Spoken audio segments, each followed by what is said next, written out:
Општина Карпош и оваа година традиционално по 34-ти пат реализира хуманитарна акција во рамки на која се доделени повеќе од 140 пакети за граѓани и семејства во социјален ризик. Акцијата беше спроведена преку одделението за детска социјална и здравствена заштита, а пакетите содржаа основни прехранбени производи како зејтин, брашно, ориз, конзервирана храна и кондиторски производи, како и средства за хигиена.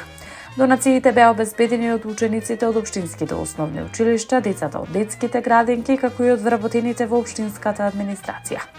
Од општината информираат дека оваа хуманитарна акција традиционално се организира 2 пати годишно, во пресред на Великден и на есен по повод одбележувањето на роденденот на општината.